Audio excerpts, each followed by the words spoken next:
Hi, I'm Etienne, and I made this lockpicking robot. So, firstly, a little bit about who I am. I'm a maker. I make a whole bunch of different stuff. Love locks, love robots, so thought, should kind of combine them.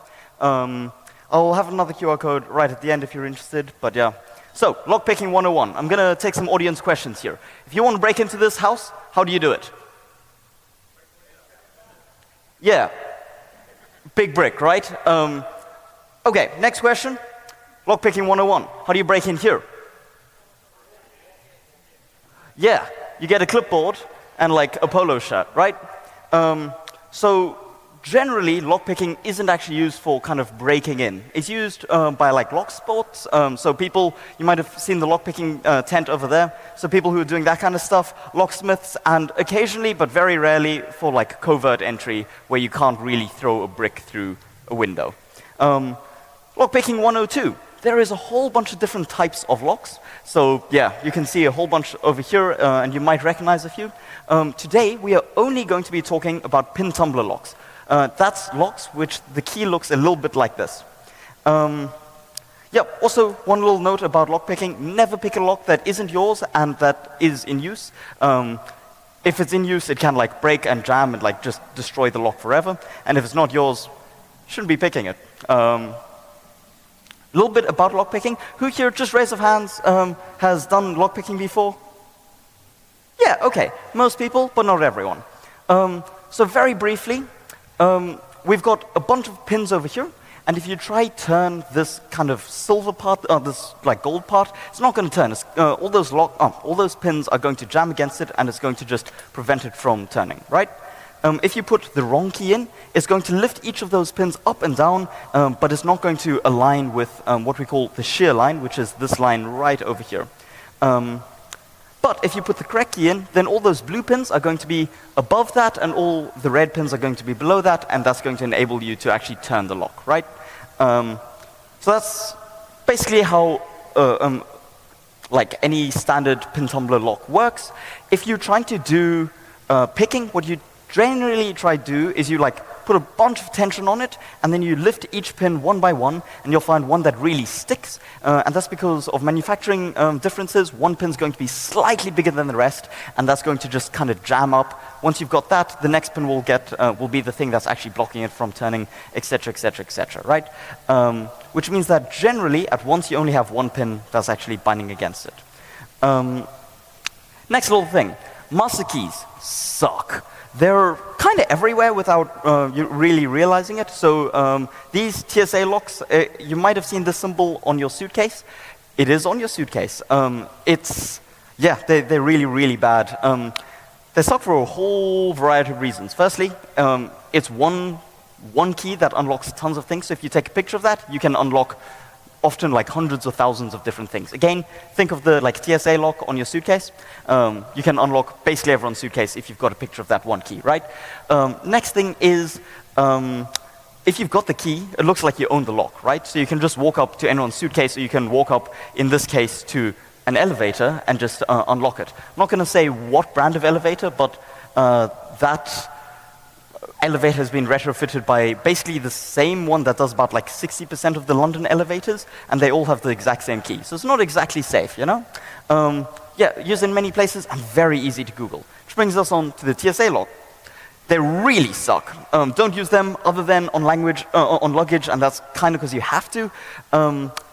This particular key that you can get on Amazon for a few quid, or you can just print one on Thingiverse, so, I mean, it's free, really. Opens about 90%-ish of luggage, I walked around my university when I was doing this project and found that 20 to 25% of all the lockers had that, and I had the key in my pocket, and I could unlock 20% of the lockers. That's not good. That should not be a possible thing, right? Another good example of kind of master keying systems is like the British Museum. Here, they've got all of these different lockers. This is the same kind of brand. I Googled who installed the systems. It's that company called Pure Lockers. The key costs £3.25. And yeah, you can, again, just get it after about 2 minutes of Googling.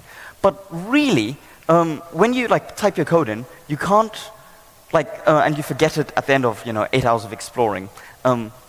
Realistically, the British Museum can't carry a key for every single locker, right? That's 1,000 different keys. It's not reasonable. So they use one, and it unlocks everything because it's just way, way simpler. So next thing is, here we've got kind of what good people need to be able to do, so locksmiths or law enforcement and clerks, and what thieves are kind of wanting to do. Thieves they will find a way in. Generally it's an angle grinder, but they will find a way in. And often, let's take the TSA example, they're wanting it to be a little bit covert, right? Like they're trying to steal something from your luggage. The good people, like again, TSA, you don't want to have to teach them how to use really complicated equipment or anything like that. They want to open it non-destructively. They don't want to break any of your stuff. And again, they can't carry hundreds or thousands of any keys. Both of them want to open the bags. Both of them need to be in there quick. And both of them want to be able to access many different locks, right? So the one thing that really stands out here is the thieves want to be covert. So how do you make a lock very suspicious to open? Firstly, you make it take a while. Secondly, you require a very suspicious item. So, if you were to try lockpick this, how do you do it? Anyone from the audience? Jiggle it. I'd personally just try all the combinations, because there's 3 wheels. You try each one. Each has got like 10 numbers. It's going to take like 1,000. There's 1,000 possible combos.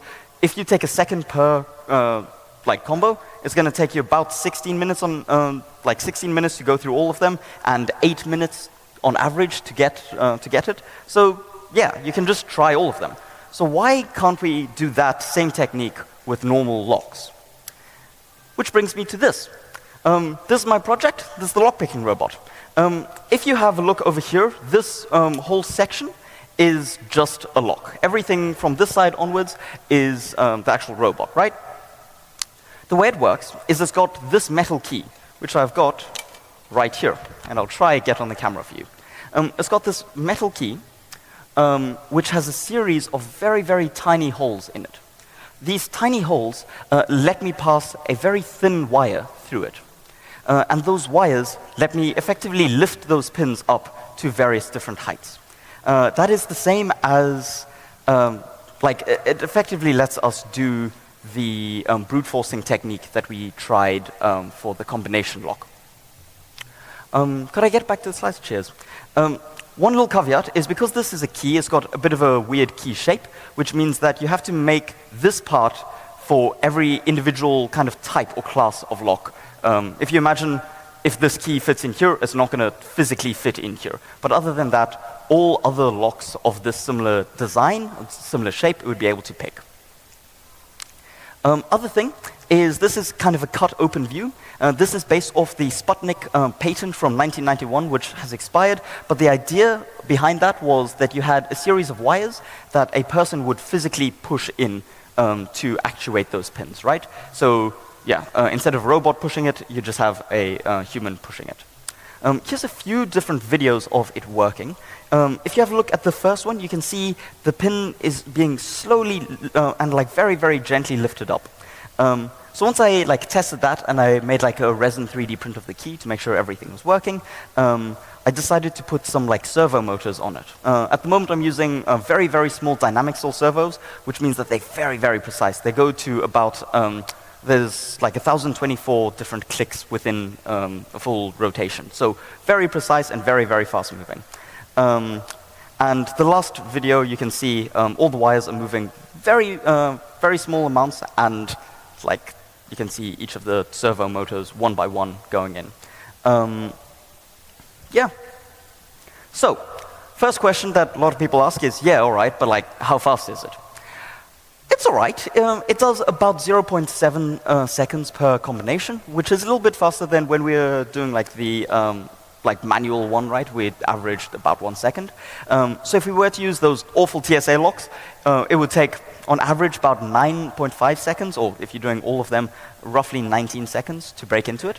If you're looking at a meh lock, so 4 different pins and 4 different possible cut depths, You're looking at about 256 combinations, so that's about 3 minutes, or 1.5 on average. And a standard lock, like one that you might see on like a front door or something like that, will be roughly 5 different cut depths and 5 different like pins, right? Which means that it ends up being about 37 minutes. As you can see, this does not scale well. So if you've got a 7-pin lock or anything like that, it is going to take weeks to do. To make this, I prototyped a lot. You can see there's many different prototypes of every single component in this machine. It was I think it was about a 5, maybe 6 week long project. So end up doing a lot of different prototypes, and unfortunately wasn't able to add in all of the features I'd really like. Next question that people often ask is, what other kind of locks is this kind of applicable to, right? Like, I've got a very weird key, how do I, like, would it be able to do that? Tubular locks and dimple locks, which you can see over there, have a very similar mechanism inside them as to how they actually actuate the pins, which means that theoretically you can make a weird key that could kind of also do the same for those 2 different ones. So, just to recap our like conditions, the kind of good people, like let's say the TSA, they don't need to gain any new skills, they don't need to be able to like break the lock to get in, and they don't need to carry around thousands of keys. And the thieves, they're still going to find a way, to be honest, like they're going to get bolt cutters, but they can't be covert. Because, I mean, really, if you're walking around an airport and you're holding this there just suspiciously for 3 minutes trying to get in, it's a lot more suspicious than literally owning the key to the bag that you're busy opening, right? And everyone's able to kind of open the bag, and it will be relatively quick, and yeah, it'll be able to open many locks. So, what's next? This was, as I said, about a 5-week-long project, which means that there's a lot of different things that I'd love to improve, and it's open source at the moment, so if anyone else wants to do some lockpicking robot stuff, come talk to me very briefly after the show, or scan my QR code at the end, and please get involved to like improve this project. So, a few things that I want to add in. Firstly, at the moment, the only kind of tensioning that it has is the entire device being slightly off balance, which means that once the lock is fully open, it kind of clicks over, and then it's finished, right?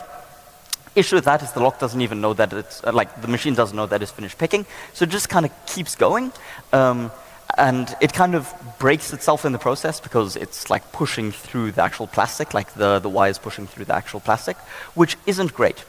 So I included a like spot right at the top to get a motor there to like try do that. The next is current feedback. These motors have the ability to see how much force they're applying to each of the different pins, which is really cool.